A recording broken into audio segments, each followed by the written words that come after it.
da nga laaj question lan mooy priorité yi ma doon wax sànq fi ñu fekk réew mi ak li ñuy liggéey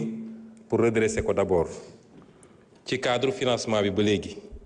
ndax tudd naa ci yu bëree bëri yoo xam ne maa ngi woon ci ressources naturelles yi Sénégal daanaka li muy am ci ressource naturelle am du dara yàgg nañ ko wax fii ba saa ko waxee ñu jóg wax mais li ñu négocier ak ni ñu ko négocier te léeg-léeg da nga naan naka lañ ko négocier am na benn député boo xam ne defe naa ci ñi daw tey la bokk di ma ñëw commission nag Marie Angélique ndax su dee su ma ñëwee plénière ñu daw dama ragal su ma ñëwee commission liggéey du fa am waaye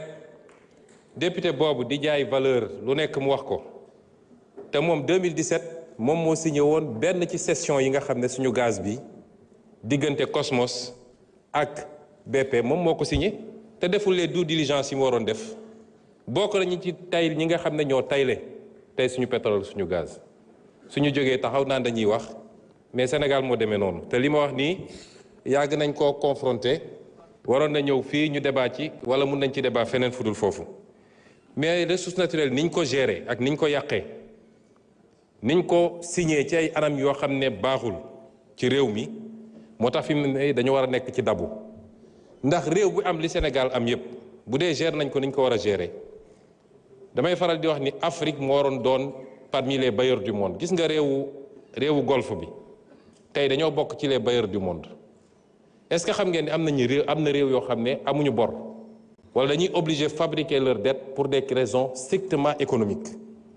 mais omble nañu ndax lan parce que dañoo fexe ba am fulla gu doy ba li leen yàlla wërsëgale ñu téye ko mais Afrique la ngay gis ñu ne am nga ressource naturelle xoolal lu mel ni phosphate bi te ñun amuñu ci dara ñu ngi koy exploiter fii phosphate bi day régler problème bi yu bëri y compris le problème de l'agriculture parce que ministre mi ngi wax naan di ngeen gis su ngeen musul gis ay bateau engrais yu jógee fële mais ñun waruñu woon andi bateau engrais fii suñu gérer woon ni ñu gérer suñu phosphate bi loolu bokk na ci piliers yoo xam ne liggéey bu ñu tàmbali la di ko liggéey primature ma dénk ko ay nit ñu ko mate gis nga suñu defaraatee suñu bopp rek marché soo jëlee marché public yi li ñu jot a renégocier ci marché public rek dépassé na 60 milliards loo xam ne lu régime bi fi jógee signé woon la ba pare ay surfacturation yoo xam ne 20 milliards ici 10 milliards là-bas te ñañ ko seqal bi ñu waxtaanee ba démontrer leen ni lii c'est surfacturé ñoom nangu nañ ko ba d'accord le surplus ñu réorienté ko feneen te loolu mooy rek ci ay marché éducation nationale enseignement supérieur duggaguñu sax ci marché ressources naturelles yi imaginez ñaata milliards la ñu sàggane ci loolu kon loolu bokk na ci l'un des piliers fondamentaux la réappropriation de la souveraineté sur nos ressources naturelles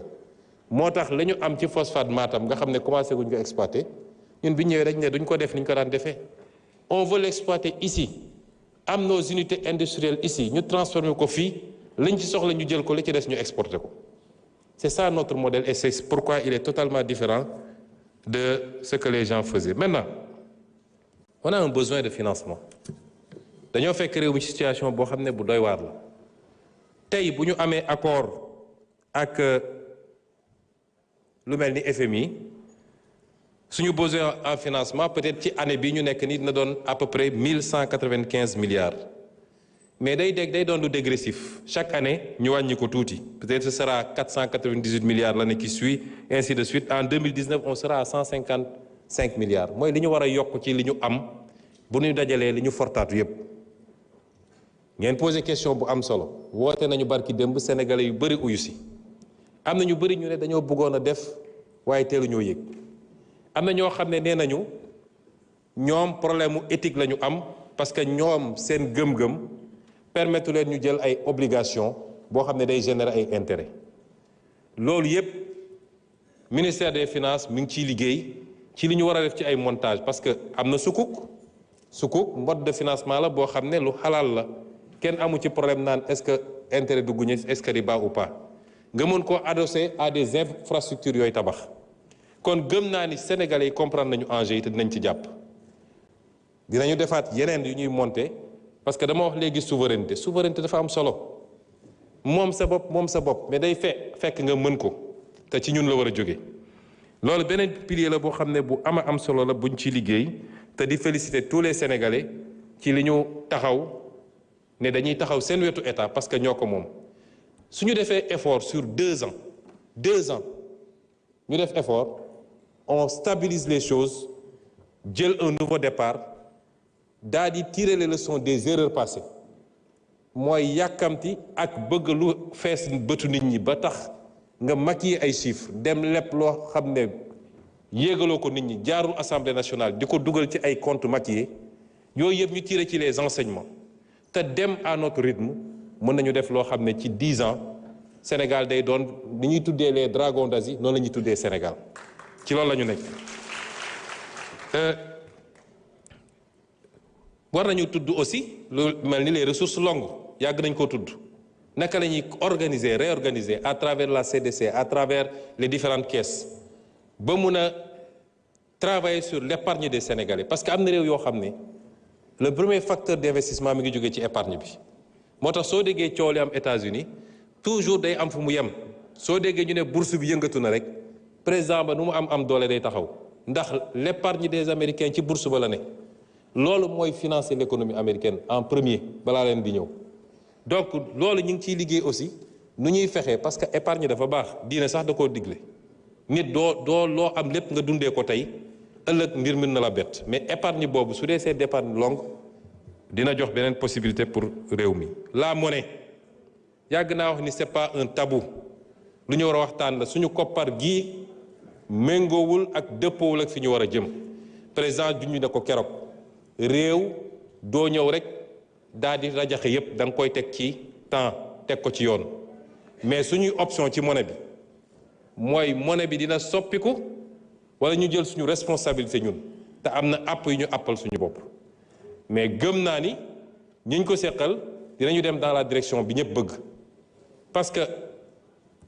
mënuñu continuer keroog en conseil des ministres le ministre de l'économie dafa présenter benn communication wone ni suñu économie alignée sur l'économie de l'Union européenne ñoom bu ñu sëqatee ñu sëqat bu ñu yéegee ñu yéeg bu ñu wàccee ñu wàcc la corrélation avec la monnaie n'est pas automatiquement faite mais quel est le seul facteur qui nous lie à cette zone-là mais c'est la monnaie moo tax il faut que ñu nangu poser débat yooyu avancer ci mais lu technique la lu sérieux la am na lu ñu teg loo xam ne ñu ngi ciy liggéey du fii laa koy développer yépp pour vous dire que tous les leviers ñu ngi ciy liggéey tous les leviers qui doivent nous amener à souverainiser notre financement nous donner le maximum d'indépendance parce que da ngay dégg ñu ne ñoom ñoo ne woon bor tekkiwul manque de souveraineté bor bu ñu la conditionné ba nga xam ne sañoo bañ bor boobu mooy manquer souveraineté mais bu dee yow yaa am sa latitude marché yi wóolu la ba soo wootee ñu wuy si la parce que la dette n'est que de la fiscalité différée en réalité nga teg ko ci temps teg ko ci anam boo xam ne dette bu soutenable la nga garder toute ta latitude ber bu bon mooy dañ la naan lii da nga koy signer foog nga def telle réforme sinon duñ la lebal kooku mooy bor bi nga xam ne day empiéter ci sa souveraineté kon loolu ay éléments yu important la ensuite ñun dañu war a en tant qu'Africain et en tant que Sénégalais dañoo nekk ci àdduna bi dafa les options stratégiques dañu nekk ci àdduna boo xam ne y a le choc des grandes puissances il y a ce qu'on appelle le piège de Thucydide mooy à chaque fois qu'une nouvelle puissance jóg beneen puissance bi fi newoon ni muy réagir par rapport ak puissance boobu études yi ñuy def mooy ci 16 cas yi ñu étudier dans l'histoire de l'humanité les 12 dafa mujjee ci guerre fi mu ne nii amagul te ñu ngi ñaan yàlla bu mu am waaye guerre économique déclenché na ñun les petits pays comme le Sénégal ban stratégie dañoo war a am pour capter les dividendes de cette guerre économique qui se déclenche parce que am nañu toutes les options et tout le potentiel qu'il faut l'Afrique doit être le prochain moteur de l'économie mondiale pendant ces 30 ans ça a été la Chine gis nañu essoufflement Afrique suñu régler problème mu évidemment la stabilité dans les pays la sécurité l'instabilité politique qu'il y ait un minimum de consensus entre nous et c'est pourquoi j'en appelle à l'opposition parce que fii y a pas matière à opposer fii amul lu ñu fi opposer fi ñu fekk réew mi def xayma bi ne Sénégalais lii moo fi nekk gisuma ku ci war a opposer mais da ngay gis koo xam ne sax même su ciy wax sax oui li fi xew c'est grave etc mais ñoom waruñu woon non nous allons dans le sens bi réew mu sa defaru yoon bii la jël kon loolu amul luñ ci opposé wu. Les actes qu'on pose pour la bonne gouvernance. Dans les prochains jours, on soumettra ici à l'Assemblée un certain nombre de projets de loi yoo xam ne presque pare na. Le projet de loi pour réformer l'OFNAC. Le projet de loi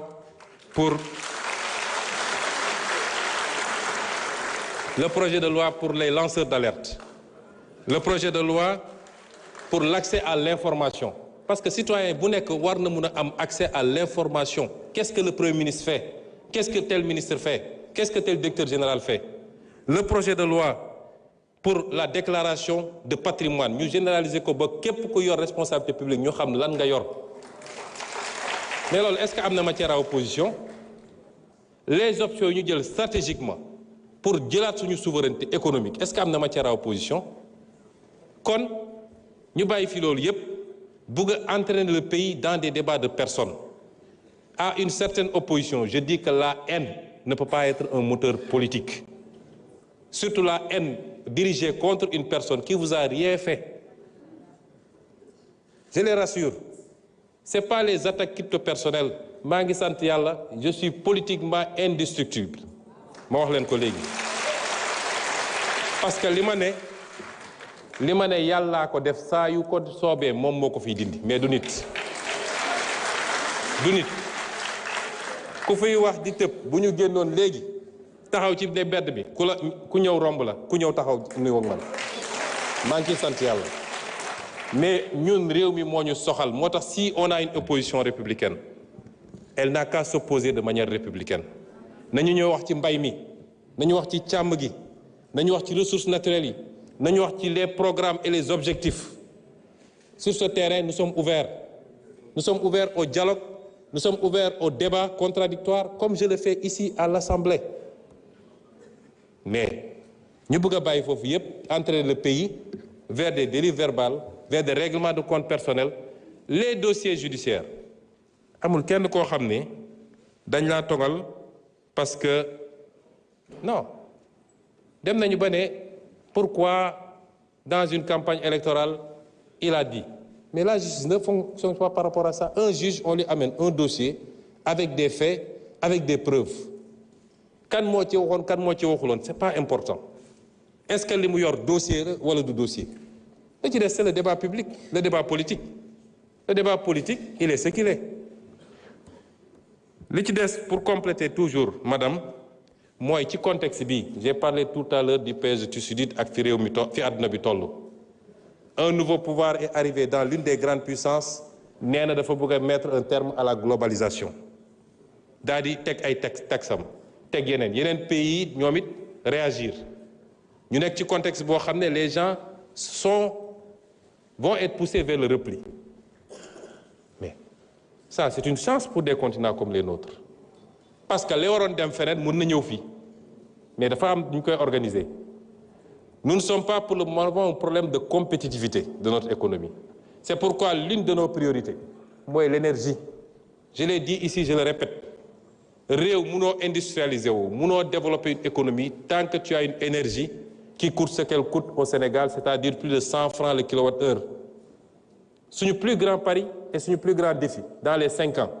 mooy ramener le prix du kilowattheure maximum à 60 francs. Le ministre de l'Énergie vous l'a dit l'autre jour. Et c'est pourquoi nous avons dit suñu gaz bi mënuñu ko bàyyi mu génn noonu. Gaz bi suñu priorité mooy luñ ci mën a andi mettre toutes nos centrales au gaz, faire de nouvelles centrales au gaz. Je vous ai dit à l'origine 2050, on a un objectif de 10 000 kWh, 10 000 MW. On a produit 1800 aujourd'hui. Imaginez le gap. Le solaire ne pourra pas tout combler. moo tax ñu ne suñu oléoduc bi suñu gazoduc bi war a andi gaz bi fii mooy suñu priorité. L'énergie est une question de sécurité nationale même. Et c'est pourquoi, en dehors de l'aspect économique, il y a l'aspect domestique. Parce que dans le budget des ménages, l'énergie coûte très cher. moo tax dégg ngeen coow centrale West Africa Energy bi. Quand je suis arrivé, j'ai dit au président, je prends en main ce dossier. Parce que mënuñu bàyyi un secteur aussi stratégique ñu ne c'est des investissements privés. C'est pas des investissements privés. Parce que c'est un secteur dont relève la sécurité nationale. 2. Monsieur le Premier ministre. Je conclue 1 minute. Parce que vous m'avez pris des minutes tout à l'heure. Hein? Voilà. Deuxièmement, c'est un secteur boo xam ne dans ces projets-là c'est fait sous le couvert du contenu local moom ay avantages yu ñuy teg l'État garantir ni moom mooy jënd la totalité de la production à travers la Sénélec et pour cela l'État joxe sa garantie souveraine. Tu as 280 milliards d'investissements, l'État joxe sa garantie souveraine.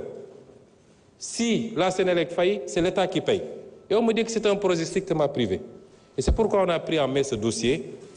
et nous sommes en train de faire ce que nous devons faire avec le bailleur, avec la société qui construit le truc. J'ai reçu tout le monde, on a discuté et on va sauver ce projet, on va sauver tous les autres projets. C'est une nécessité. Merci. Les denrées de première nécessité, c'est une autre de nos priorités. Merci. Malheureusement, on me dit que le temps est arrivé à terme, mais je voulais vous dire simplement que c'est avec beaucoup de plaisir que le gouvernement, tout le gouvernement se représentera ici. Et nous espérons que ceux qui écument les plateaux pour dire n'importe quoi oseront venir ñu débat fii parce que fii la débat bi ñun xastewuñu xuloowuñu la guérilla parlementaire existe partout nit noo dikkee rek ñu tontoo la noonu asalaamaaleykum. Merci beaucoup. C'est bon, je suis là. mbokk yi yegg nañ ci njeexitalu jotaay bi balaa ñuy yëkkati jotaay bi rek ma bëggoon ci turu Assemblée nationale ñu yeesalaat suñu njaal jëmale ko ci communauté Layène waaye jëmale ko aussi ci mbooleem ñi ŋànk justice bi ci demuk Mamadou Badia Camara waaye tamit